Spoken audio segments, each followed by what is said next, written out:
Welcome back, Galaxy Brains. And today's episode, we're going to talk a little sports.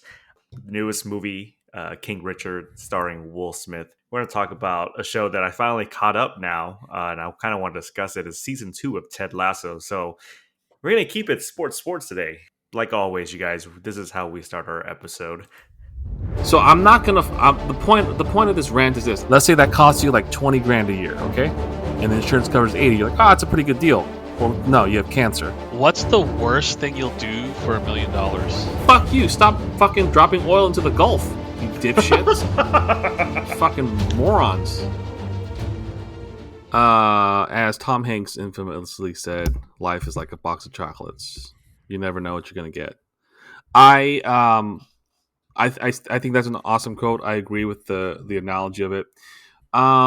So the other week, I want to say, I bought See's Candy, the mixed See's Candy thing. Now, I like See's Candy. I think the quality of the chocolate and the stuff's good. I like the lollipops. Overall, I have a very, very positive perspective of See's Candy. But I don't know if it's because I'm getting older now, or if it's, I don't know what it is. But like, so I bought the mixed. I don't know if you guys are aware, because I think See's Candy might be just a West Coast thing. I'm not necessarily sure it's sort of everywhere. I don't know at all. But I bought you could buy a pound of assorted chocolates. It's pretty expensive. It's like $20-some. So expensive. Yeah. But again, this is the first time I've been buying it in what feels to be at least years minimum. You know, some of the stuff's good, but the stuff that I really don't like, I think I might have taken a bite of at least 5 or 6 things in there and just tossed it. And I don't know. It's I don't know if you people, listeners out there, are into assorted things like that. And yes, you know what you're getting yourself into. You can always buy, the full all chocolate sort of things, but no, not a fan. I don't think I am ever gonna like certain things covered in chocolate, like coconut based things. I never liked Almond Joy. I never liked Mounds. Yeah, Almond Joy and Mounds suck. There's certain candies out there just bad. Not even including chocolate, like the candy corn. I was never a big of candy corn. I just think it's strange. Like, why do you make corn into candy? Like, I don't know. My wife loves that. It's just, I don't know. But I'm saying some candies out there is just awful, and don't get me wrong. I tried them and I gave them a good old college try, and they fucking sucked. And I apologize to people that are really coconut fans out there or big See's Candy fans. I don't. Coconut's trash. It's just, man, I can't get into it. The flavor, the texture, whatever. Let me ask both of you. We all on this podcast, every single member of this podcast has an Asian relative. Do your Asian relatives go apeshit for See's Candy? Yeah.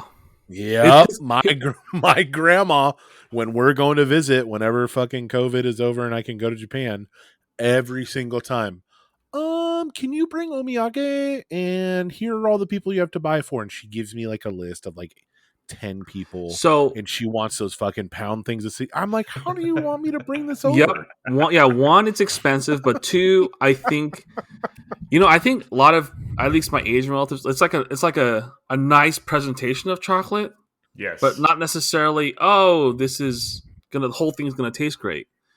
Guaranteed that they throw out half of it. And not because they get sick of the chocolate, it's just bad. Yeah. So style over substance, baby. Now, that's what that is. The See's Candy is killing the game, though. That's literally the only chocolate in See's Candy are like the mini bar ones with the toffee. That's fantastic. I also like the ones with caramel and like nuts in them. Yeah. Oh yeah. Yeah. Caramel. I mean, that goes without saying. Those are delicious. But like, you bite into one, it's like this flaky, like white mess in there. I'm like, ugh, just blech. Yeah. Anyways, sorry to go too much of a tangent. I don't have too much of a sweet tooth, but I wanted something like that. I was thinking maybe I'd grown up into the thing. Nope, my tastes have not changed for that kind of thing. So if you go to See's Candy, you can buy stuff that's not assorted mixed stuff. You can just buy stuff you like, and that's what I suggest. And that's my long rant for this week. Jared, what have you been watching this week? Let me tell you, I watched all 3 of the Beatles Get Back in the day that they came out. That's a Disney Plus one, right? That was the Disney Plus one. Yeah. The first episode was 2 hours and 20 minutes. The second one was 3 hours. And the third one was 2 hours and 2.5 hours. So about 8 hours totaling everything altogether. And I couldn't get enough of it. It was, if you don't know what to expect going into it, I can see you like turning it off real quick. There's no like real narrative to it. Like there's a narrative to it, but there's no driving narration. There's no narration. There's just text on the screen every once in a while. And you're watching these guys just rehearse, play, come up with these songs. And literally, it's just that. They're rehearsing, they're talking, they're messing around, they're fucking around, they're just kind of hanging out, playing music. And it's incredible. But I can see how you would hate it. If you're not into that type of thing and you're not a huge Beatles fan, and even if you are a huge Beatles fan and you can't sit through 3 hours of these guys just kind of jamming, I understand.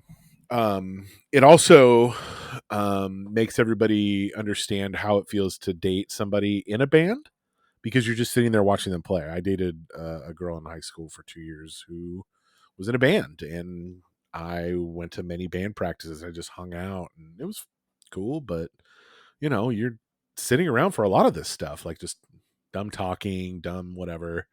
But good Lord, those men were talented. I mean, so the first episode, they are in a space reserved for kind of like plays, or it's like a movie studio. It's like a soundstage kind of thing.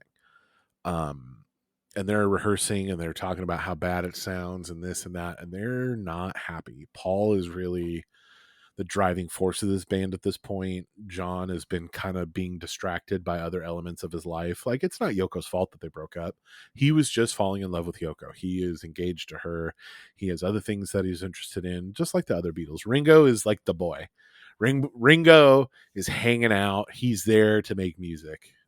George is getting really frustrated with everything. Paul is just really critical at one point of George, and George, at the end of the first episode, George leaves. He quits the band, and he's like, "All right, I'm done. I quit," and he just walks off. And it's just the end of Act 1, and you're just going, "Oh shit!" He comes back in episode 2, the second episode, or Act 2, whatever you want to call it. And there's still like if you've listened to the Let It Be album, there's a lot of electric piano and organ in it. And like you're hearing these songs like in the first episode, and you're just like, God, these sound kind of hollow. They're not like fully rounded songs. There's kind of like a hole in them. And then walks in Billy Preston. Billy Preston is like a prodigy. He, at 11 years old, he was a studio musician for some really famous groups. At 15, when he met the Beatles, he was backing Little Richard as a touring musician. At 15, he walks into the Beatles studio, an Apple studio, at 22, and they're like, "Oh yeah, why don't you sit down? Why don't you play a little bit?" And he's like, "Yeah, okay, fuck it." And he just immediately, everyone just starts having a better time. Their spirits are lifted, and they're just like, at one point, they're like, "Yeah, why don't we just make him the fifth Beatle?" It was wild. The third one is basically about their concert on the roof. Immediately after I watched this, I watched Homer's Barbershop Quartet, because it's really modeled off that. Man, I keep going back to this show, movie, whatever kind of docuseries that you want to call it. Peter Jackson is amazing. I think originally this was supposed to be like a 2-hour theatrical release, but then COVID happened, and then Disney Plus was like, "Yeah, okay, just release it however you want." So this was like a positive thing that came out of COVID, if there could be any. But goddamn, Peter Jackson, just this guy. So it's not just so the footage is upscaled, and it looks beautiful. And not only the footage, but the sound. Oh my God. I have a really nice setup to watch movies. I have a huge subwoofer and nice speakers and everything. And I was like struck with how beautiful this music is, and how the thing that got me is like, when you guys think of John Lennon, you think of like Imagine, which isn't like a, it's a real melancholy, just kind of slow song, and just kind of the iconography of John Lennon, of just his face, of everything like that. Here he's like belting a tune, like he's screaming, he's yelling, and he's just singing, and like it strikes you, and because you don't really see him do that kind of stuff, you're not used to it. And it's just incredible. It's also really sad because you see these guys just start to not dislike each other because they're still friends, but they just outgrew each other. They wanted to go their separate ways. And as a huge Beatles fan, it's worth a watch. Like, it's not something that you're going to sit and stare at. It's something that you're going to play video games to. I was on my Switch playing Pokemon, watching it's the perfect kind of have it on while you're doing something and be engaged for like however long, and then kind of go back to what you were doing. And then look, the last thing I'll say, the most incredible thing in the doc is Paul is just sitting there strumming on his bass, and Get Back the song starts to be formed out of nothing, and like he's just playing it, and then and like then George is watching him and he starts playing, and then Ringo starts clapping, and the skeleton of this single starts to rise up from nothing, and you're just it's incredible. It's beautiful, it's sad, it was the perfect thing to watch while I was digesting my Thanksgiving meal. All right, Joe, what have you watched this past week? I've been finishing. I didn't finish it all the way. F is for Family. Honestly, when this first came out, and for you guys who know, it's on Netflix. It's basically a cartoon, voice Bill Burr being the main guy, about like an '80s nuclear family that's sort of very rough and very raw. It's kind of fucked up, to be honest, and that's sort of probably why Bill Burr signed on to it. I'm just honest. It's fun to watch. I'm surprised it actually it's on its 5th season right now. I don't really know how much more it's been renewed for, or whatever the case is. But I remember when I watched the first 2 episodes, like it's slightly stressful watching this show. There's just violence everywhere, yelling everywhere, just things going to shit all the time. I'm sorry, it's not even the 70s. It's the 70s. So like, they touch on the fact that back in the 70s, safety didn't really exist. Kids were doing all sorts of shit. Parents were fighting all the time. Drugs, alcohol, it's sort of very rampant. So I like it because it's definitely different from everything else I've been watching. I could say, at least maybe with the topic we're talking about, it's like literally the opposite of Ted Lasso. It's just, man, it is tough to watch, but it is different. So for you listeners out there, if you're looking for something that is unique and different in the cartoon world, not like sitcoms and things like that, just give it a try. And if you're a fan of Bill Burr, then you know what you're going to get. So that's sort of what I've been watching, at least for the last week or so. This past week, got to go see Ridley Scott's new movie, House of Gucci. That stars Lady Gaga, Adam Driver, among others. I should have known that when Ridley Scott has 2 movies that come out in the same year, one will be good, one will be bad. In 2001, he had both Hannibal and Black Hawk Down come out. Black Hawk Down is a great movie. Hannibal is not Silence of the Lambs. In 2017, he had Alien Covenant and All the Money in the World. For the most part, I enjoyed All the Money in the World. Alien Covenant, not so much. This year, he had The Last Duel come out, which I think is actually a really good movie. And then House of Gucci. See, here's the problem I have with this movie, guys. One is that it is tonally all over the place. The first 30 minutes of the movie, the way it was heading, I thought tonally it was fine. And then it got really serious and dramatic, and it just couldn't move between the two. I was just telling a story, and that, I think, is a lot of it due to the writing. That being said, all these actors had to do Italian accents. Adam Driver was fine. Lady Gaga was fine. First of all, Adam Driver was the best part of this movie, like bar Oh, none. interesting. Like he, I keep hearing people say Lady Gaga was great. I liked Lady Gaga in this movie. I think the one thing I will say about Lady Gaga's performance is that, unlike A Star Is Born, she can't hide behind her being a musician, right? I think a lot of that movie is that they played a lot to her strengths, which is really smart. But in this one, she kind of had to be a little more out there, a little bit more vulnerable, which is great. But Adam Driver is kind of he kills it in a lot of these roles, and this wasn't. This was one of the better roles he was in. Al Pacino, shockingly enough, was I liked him in this movie because he did thread that needle of being Al Pacino but being subtle at certain scenes when he needed to be. But Jared Leto, my God, I don't, man, like I'm so confused about him as an actor. You don't even have to qualify that. Just I'm so confused. I am. He's so talented, and I'm just I am very shocked. If when this movie comes out to stream and you guys watch this movie, you would be shocked that this guy decided to play this accent, which is the closest thing we have to Mario. And I'm serious when I say this. No. And he's doing it in front of actors Oh my god. like Adam Driver, like Al Pacino, like Jeremy Irons. Like this guy is full on doing this with a straight face. And I just It's a me.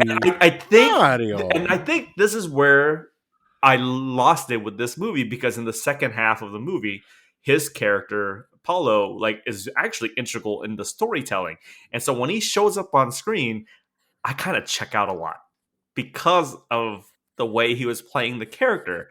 So yeah, I cannot recommend House of Gucci altogether. Like I'm very happy that Adam Driver was in this movie because he really was the bright spot to this. I like Lady Gaga, but people liked her more than I did. But yeah, it was a miss. And you remember when we saw that trailer? We were talking about it in the episode, Yeah. like Fucking a couple awesome. months ago, right? The trailer made it seem like, oh shit, this is gonna be good. And then I saw the movie, I'm like, damn. Yeah, that sounds like a bummer. So my thing with Ridley Scott right now is he doing the Martin Scorsese of just shotgunning as many projects as he can out the door for the rest of it? Because he's an old guy, Same thing with Marty. Like they're old, and I think that they're gonna just start doing project after project after project after project as much as possible because they don't have a lot of time left. As like, I'm sorry to say. Yeah, I feel like that's always been. Did you read about the news about him talking about Dune? Yeah. that he had. You guys don't know. I think the article said was like he was saying that he had like a really good script and he just wasn't able to film it. And I don't know when the script would have been, but I'm saying you're right. That would have been cool, especially if you're coming off the high of Alien and Blade Runner. Of course, you would want someone like Ridley Yeah, Scott. I don't think it would have been anywhere and the right. That movie was not filmable until recently, like just how absolutely nuts it got. Like nuts, like the technology and everything. Where like you watch that movie, like, and it's so the scale is what is needed for that movie, and that's what we got. Like you couldn't get that scale in the 80s, and that's why we got crazy ass David Lynch Dune. So one of the things I want to talk about is Ted Lasso. So I recently just finished the second season of Ted Lasso, and I just want to discuss the season in general. I think when we first talk about it on our show, we all agree the first season, if there was only one season of Ted Lasso, they really created one perfect runaway sitcom to me. It came out at the right time. Season two dared to do a little bit more. It wasn't so much as of the same, but trying to incorporate new things. So, Joe, let me ask you, like, what were your thoughts on season two? I think season two, it was. I'm curious to know, at least from behind the scenes sort of thing, whether or not season 2 was like, all right, we're gonna do season 2 because season 1 did so well. I'm not a big fan of doing stuff like that, because it feels a little bit forced. Not to say that the second season was forced or anything, but it was definitely very different because for those people who've watched at least the first season of Ted Lasso, it's a lot of happiness, a lot of feel good, it's just a lot of that. So it's a very, very nice, sweet story that's been, I think, written well and put together well. At the same time, it is the first season, so obviously not everyone's characters may be fleshed out, and so it's that sort of thing, which is, not a requirement in any way. So I think with this second season, what they decided to do was, try to flesh out some of these characters, try to push some of these different storylines, which is natural. So for this second season, anyways, I think that they definitely took a different route. It is not the same feel good feeling, quote unquote, that as the first season. There are times in the season where I got a little bit bored, but there are also times in the season where I got more into it than I have ever been. So a lot of peaks and troughs. So I felt like it's a little bit more drama ish than it was in the first season. I feel like there was a lot more sadness, is the best way I can put it, infused into the show. But I still think people are gonna love it just like they loved the first season, and I think that it's gonna be great. And I think season 3 is gonna be just as good. Jared, what is some of your favorite moments or parts of season 2? I mean, it gave us the best Christmas episode I've seen in anything I've watched in a very long time. Oh yeah, that was a very good episode. Like that, it's just phenomenal. Everything else was great. Like the Roy Kent like walking to the stadium kind of thing. That was fucking awesome. Very emotional. I was so hyped when I was watching that whole scene. I really liked the character of the therapist. I Dr. Sharon. What I didn't like was her Rebecca's relationship with Sam. I think it was a little, I don't know. She's kind of portrayed as a smarter kind of, her own woman, and like I just don't see like how she would be the type of person to get involved with somebody that one of her employees essentially. Yeah, let's talk about that a little bit, because I thought that the whole storyline was a little bit interesting, because if we're watching through the episode, it was set up for us to believe that it was Ted that was messaging Yeah, her, right. right? And so when Sam comes in, it was very like Yeah. it felt like out of nowhere, because I feel like those two have a better friendship than it would be a relationship. I mean, just really quick, I don't know if you guys watched all of Friends, but the whole Joey and Rachel thing they did at the very end was like just sort of, it felt not needed and it felt out of place.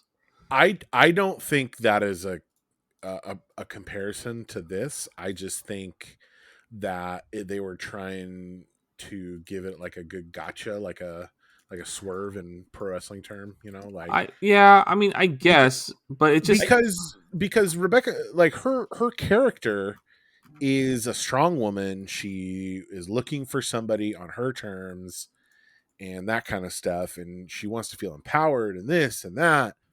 I just feel it kind of did a disservice to the character by, Yeah, I was see, gonna go ahead. Oh yeah, go. No, go ahead. No, go ahead, Joe. And I was gonna basically say, like, if you took that whole C plot or D plot out, I don't think it's gonna make that season worse.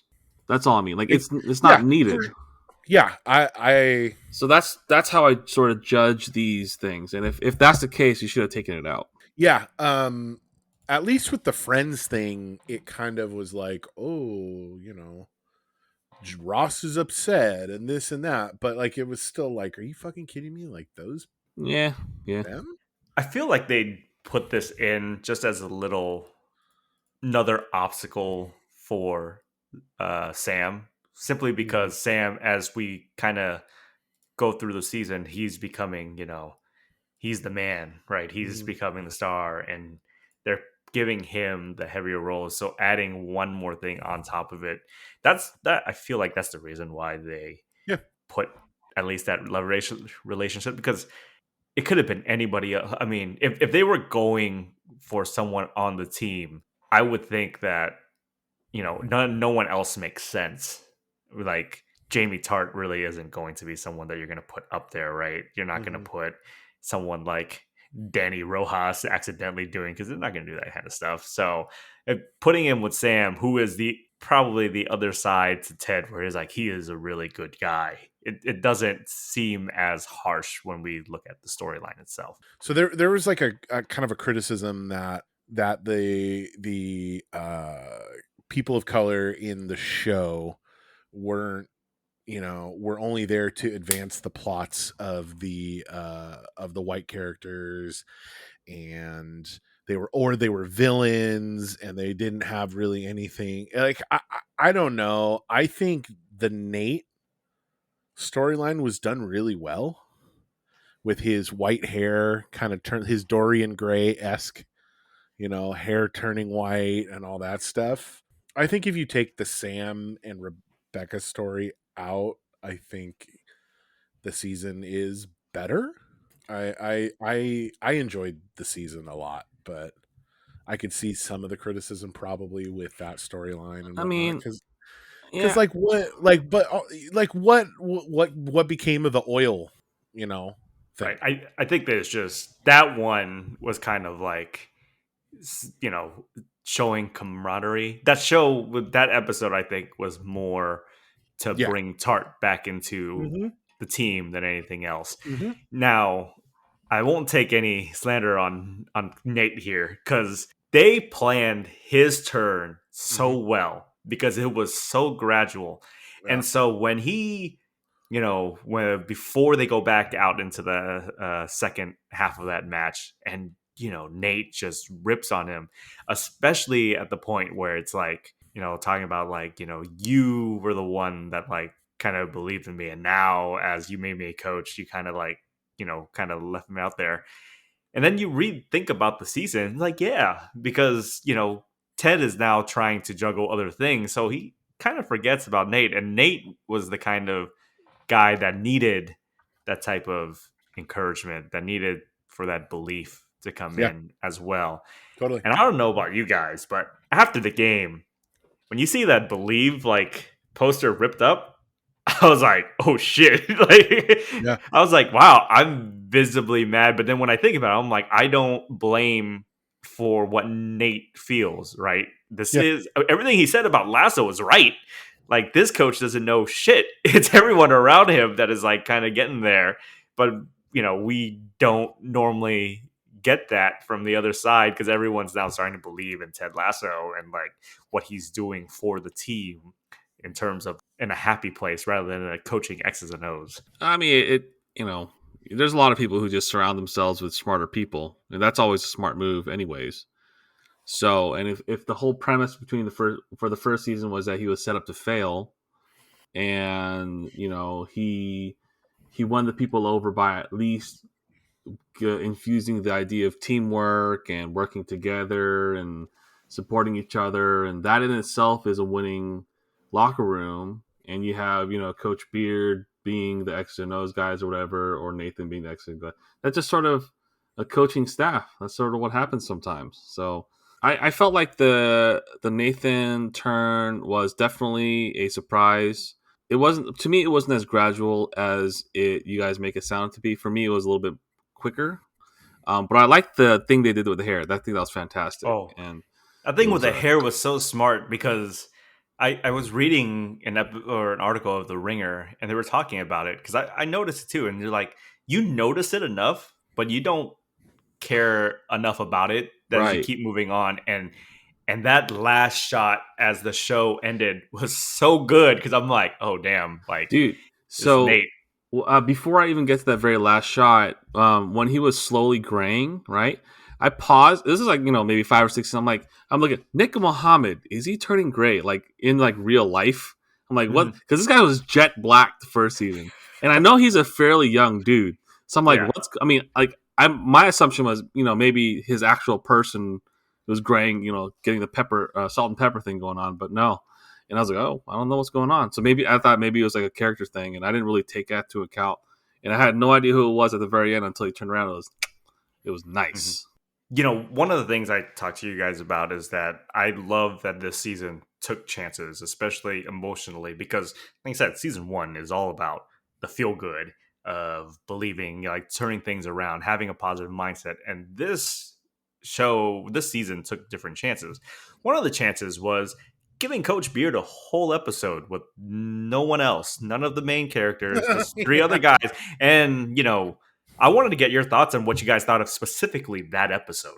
Thought it was really good. I really like Coach Beard. I think that episode is one of the better ones. Is in the upper echelon of season two. Um, I just he's such a it brought him from a really funny, quippy kind of side character to somebody with a lot of depth, somebody that you want to follow, and I hope we get more solo episodes with different characters.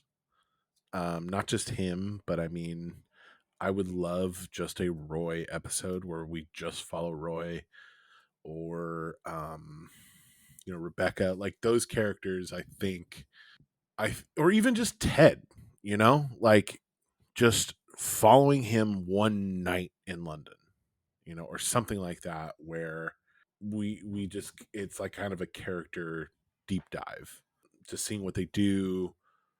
And I think those kinds of episodes can do wonders for like a secondary character or even a primary character. So yeah, I loved it. I thought he was on drugs the whole time.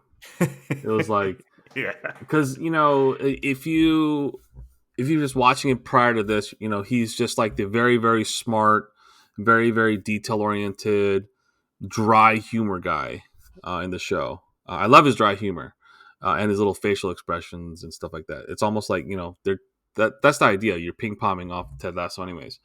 But when I did this, and I was like, whoa, you know, obviously it was gonna be something different because can you imagine an episode where his actual day off is like he goes home, drinks a beer, watches TV, takes a shower, and goes to work again? Like that wouldn't make any sense. I like that there was some sort of craziness in there. That there's he gets in fights with people, he gets chased down by the Hulk or whatever the giant dude was. Um, just having a crazy night. And I think that's really cool. So, and I hope that at least with the third season they at least continue something like that, like Jared mentioned before. Take someone of interest and do a deep dive like that. Now, the only complaint I do have that I've sort of maintained throughout the whole Ted Lasso is I never really liked Roy Kent's voice in this. It just not the way he speaks, but his gruffness in it, like "oi" sort of thing. I It just doesn't seem realistic to me personally because like it sounds like someone who's been smoking for 85 years. And I've watched Brett Goldstein's interviews, and he great voice. So I feel like, and I know that the whole idea is that he's like sort of this at the first he's like this badass veteran captain, trying to like get everyone in, all that. I just wish that they went for a different take on it. That being said, at least with the third season, if they're going to deep dive, I do want to. I'd be interesting to see a deep dive on Rupert. It doesn't have to be a full episode, but the fact that he's such a conniving dude that everything he does is sort of backhanded. Yeah, I Um, completely agree. That's a great call. right, and so because also it's interesting because he's a billionaire or whatever it is. So a life of a rich guy is always interesting. Um, but just now that he's more involved, because the other half of it is the fact that Nick's with him now. At least there's a reason for Rupert to be have more screen time, because nowadays, at least with the first two seasons, he's sort of in and out. He'll come in for a reason, maybe opposite of Rebecca or something, or fucking with somebody or whatever it is. That's how I saw it. And the second thing I would like to see if they do a deep dive would be Higgins' deep dive, because they did this small one where he's like this jazz bassist or some shit. And I'm like, what? And he had the thing, and he has like a very loving family and all that kind of thing. He's like the very genuinely nice dude in this. Give me a Higgins centric episode. Yeah, like so We would just be spending his time with family, which I would love to watch. but they would put something in there. The Christmas episode, he had the best part of it. Yeah, when all those players kept coming over, and they just accommodated, and the wife's like, "Let's do it." I mean, he's criminally underpaid, if anything. So that'd be kind of cool. So those are two sort of opposite things. One being super, super nice, super sweet. The other being absolutely insane. It would be very interesting, and I think that'd make for a very, very good couple episodes. I will say, one of the criticisms I did read about this show is that it went from a 30-minute comedy drama to like a 45-minute drama comedy. How did you guys feel about the pacing of episodes this season? I thought they were fine. I didn't really have any issue with them. Maybe slightly agree. It did felt slower than the first season. Yeah, but I think that's because it's the Glee effect. What's the Glee? They wrote the whole season thinking that it might not get a second season, so they had to do the whole season. Okay. Yeah. The reason why Glee season 1 was so fucking good is because he had to write it as if they weren't going to get another season. But from all intents and purposes, from what I've read, it seems like they're going to end with season 3, and that's it. Which makes sense because a lot of what is setting up for season 3 is kind of like answering a lot of these questions that we had the last 2 episodes, which I think would be pretty cool. I hope that. Who owns this show, by the way? Like, who owns the rights to like the big boss to say whether or not they're gonna keep going or stop? Well, it streams on Apple TV, but it's distributed part with Warner Brothers TV and Apple. So yeah. Because what I'm sort of, because I like that shows that do that. Like they go, all right, we're gonna pace ourselves this way. We see a clear ending to this, and we're gonna do it. There's very few shows good shows anyways that did it like that. Friends sort of did it that way. 10 seasons is still a lot. I think Breaking Bad did an excellent job of doing it that way. And just to name a couple. So if that's how they're doing it here and the higher ups don't fuck with it or whatever, I think that's going to be wonderful because at least now you have like Jared said before, if they write out the whole season knowing that you're not going to have it, it's a little bit more continuous, a little bit more thought out, a little bit more, not all over the place. And at least you're going to tie out and you're not going to leave out any loose ends that people will complain about. So if that's the case, great. I wouldn't mind a season 4, just long as whatever they do, they have a clear, defined conclusion, not like a Dexter sort of thing. So if that's the case, I'm not against it. I'm very happy for Jason Sudeikis and all his success. Specifically for season 2, we'll end it on this. Yeah. For this season 2, who are your 2 favorite characters for this season? Higgins and Roy. Oh man. Okay, I want to say Coach Beard and Nathan, but I do want to say that all the characters are pretty close because they're very high on my list. To me, I'm going to split the difference. It's Roy, but it's also Nate. Because those 2 guys were the driving forces for this season, with Dr. Sharon like right behind. It's funny about Dr. Sharon, her character, because I think I had the same kind of like tingy feel of like Ted Lasso was like, why do we have this sports psychologist on this? I'm like, what are we trying to do here? But she actually her storyline added a lot of depth to the season, which I thought was pretty cool as well. So if you guys have not seen Ted Lasso season 2, I highly recommend it. I think you guys will get a lot of enjoyment from it. It is not as good as season 1, but I think it took more. There's a lot of chances it took with season 2, and I think that's really good. And hopefully a lot of it pays off because there's going to be a lot of questions need to be answered for season 3. I gotta say, for all the people who haven't watched Ted Lasso and thinking about it, You don't need to be a huge fan of soccer to watch the show. You don't have to know like the ins and out of the sport to know the show. It's mostly outside of the pitch, so don't worry about that. If you don't know what the word pitch is in a soccer setting, then you know you might be able to, Yeah, you'll learn, and you'll you'll pick learn it up. just like Ted Lasso You're in this fine. show. You'll Yeah. learn. Today's movie of the week, we're going to talk about King Richard. Came out several weeks ago. American biographical drama that follows the life of Richard Williams, who was the father and coach of famed tennis stars Venus and Serena Williams. This movie has been getting a lot of award buzz. The National Board of Review, one of the places that I actually look at because they're pretty good when it comes to American cinema, has King Richard in their top 10. Has already awarded Will Smith for Best Actor for his portrayal of Richard Williams on here, and also Best Supporting Actress for Ingenue Ellis, who plays Richard Williams' wife as well in this movie. Jared, let's start off with you. What did you think about this movie? I thought it was not interesting at all. I mean, why make this movie when you are going to include the subject in the movie? No biographical movie, no movie that has had its subject involved has been overly interesting. There simply aren't interesting movies made about complex people if said complex people are involved. I never thought of that. That's a good point. A movie like this would be a great candidate for it deep diving into a complex person. He is a very complex person. He's, from everything I've heard, he was a fucking taskmaster, like kind of a prick. The reason why the Tiger Woods documentary on HBO was so good, the two-parter, is because Tiger Woods was not involved. He denounced it. It dove into his father about how much of a scumbag he was.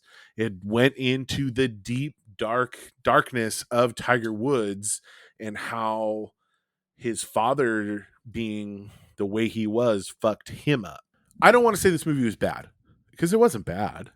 You know, like we all know movies that are bad, and this is not a bad movie. You know what I mean?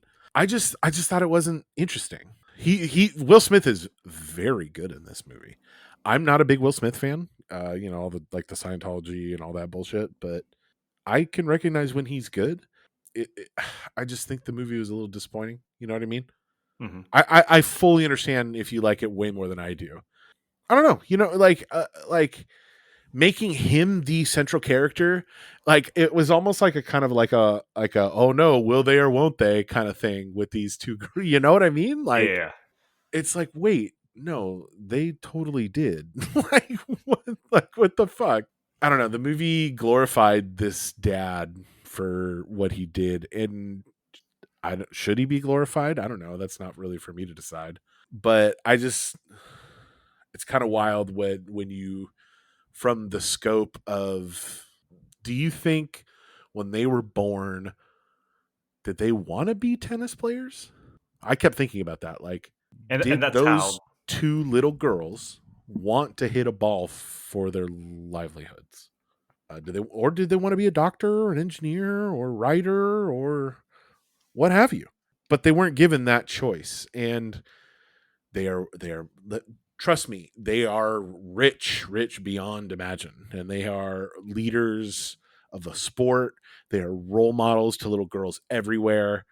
I am not saying that their life is any worse off for what their dad gave to them, but you see a lot of the mental health struggles that those two sisters have had as of late, and you wonder, I don't know, you know, like, is it worth it? Maybe. I mean, they're rich as shit, and Serena has a daughter, right? Yeah, daughter. With a guy who created Reddit, which is such a weird trivia. But I'm not here to critique their lives. I'm here to say whether I liked a movie or not. I found the movie just a little disappointing. I thought it was going to be a little, give me the warts. Like, I don't want to see like walk the line. I want to see Johnny Cash fucking drunk, strung out on pills, not being a good dude. Because that's what he was. He was not a good dude for a lot of his life. So you want more Walk the Line and not Bohemian Rhapsody? Oh yeah. Oh my Yeah, God. right. Okay. Did we talk about Brian May recently, the guitarist for Queen, saying that like, oh, nobody cared if Freddie was gay? Wait, what? Bry, my dude. Nobody cared about you in the band. Nobody. I think it was just average. I don't think I necessarily disliked it as much as Jared did, but I think it was. I think after I watched it, I was thinking, what was the point of making this?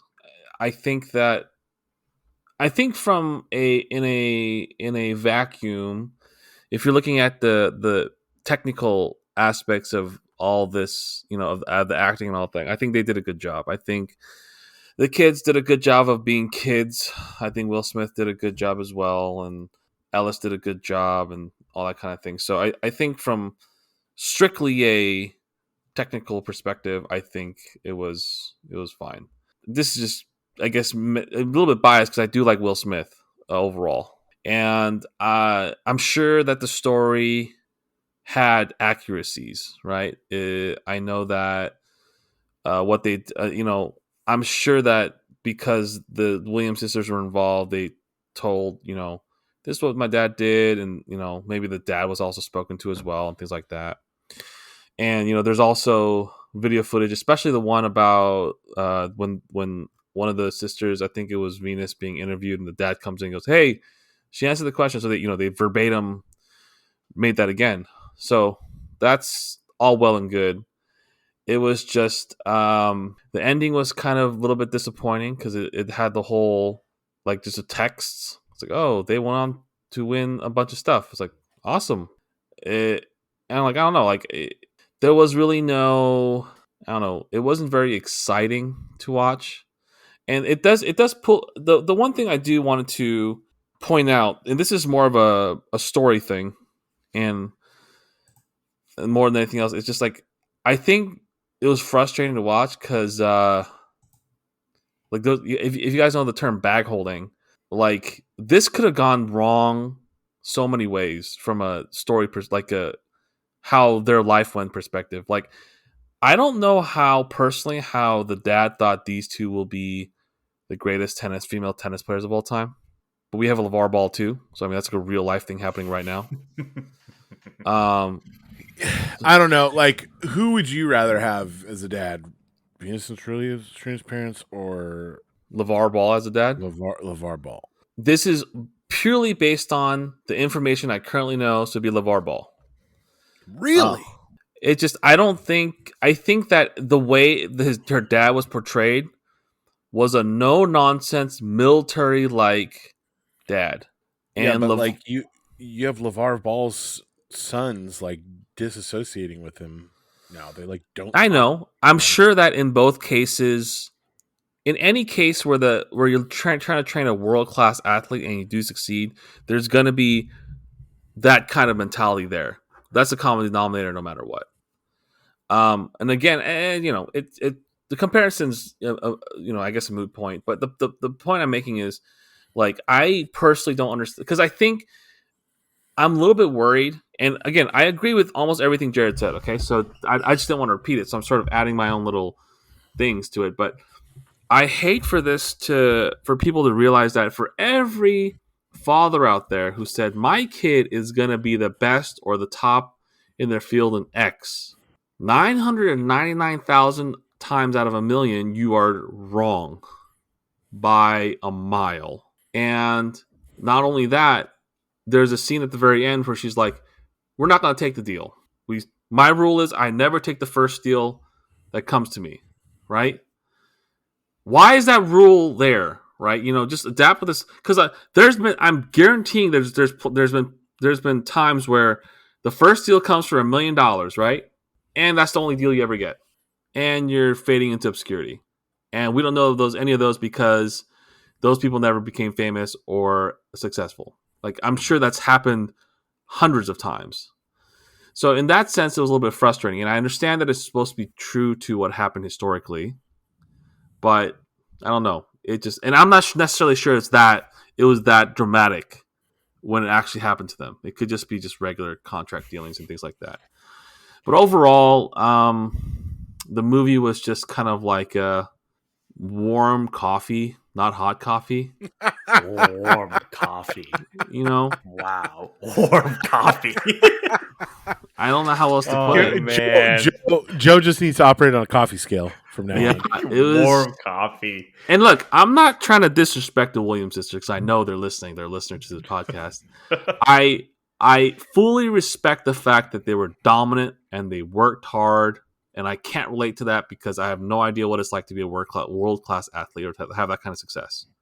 But in terms of movie making, I think Jared absolutely makes a great point that I didn't realize, that there's gonna be biases when you have those people involved about your own life. You're gonna be like, I don't want to put that part. I don't like that. That looks weird. You know, that's gonna make me look bad because they're gonna care. They're obviously gonna care about their public image.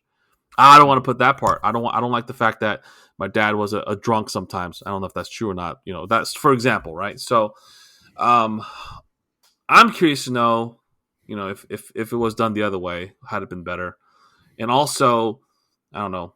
Honestly, tennis as a biopic seems like a boring choice, personally. So that's sort of my take. I'll push back a little. One, I think we agree with the acting. I think Will Smith in this movie marked down Richard Williams to a T.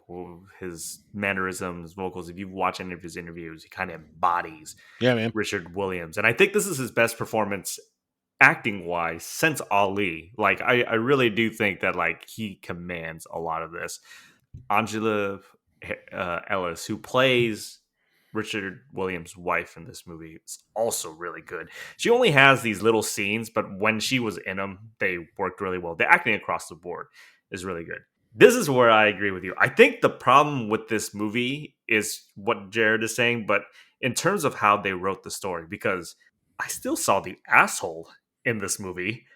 It's just that they were softening a lot of the edges, and I don't think they softened it enough because I can still see it, right? Imagine if they didn't soften these edges and Richard Williams was like Fletcher from Whiplash. Think about that character, how savage he is to Miles Teller during those band practices. Think about that. And I'm pretty sure that's what kind of Richard Williams is. And halfway through the movie, I kind of lost sight because I'm like, you know, some of the things about biopics is that since you already know kind of what the ending is, it's how we kind of get there if we're going to enjoy the story. And I really couldn't care less. Like they're framing this movie as if he's like a prophet, that he knew that all this was going to happen. When in actuality, we don't see the doubts or the fears. We just see more of a narcissist. That's why the one scene with his wife in the kitchen where she was calling his shit out during that whole scene was really great, because it's like, finally, someone calls him out on this shit. This movie does get good, though, when it wasn't a King Richard movie anymore and it became a Venus Williams movie towards the end. That was the more enjoyable parts of the movie. Like, you finally see what all this training kind of does. I really want to say that this is one of the better movies of 2021, but it's more of the middle of the pack for me. I think the problems that we inherently see is literally because it's when you have your family subject as part of the producing company, this is what happens, right? Of course they want to make their father look nicer. Who wouldn't, right? But I think the core story of, and I was reading a lot about the core story we should take away is that a father's love towards these daughters, and they're not wrong per se, just have a funny way of showing it half of this movie. You know, I think acting overall was really good.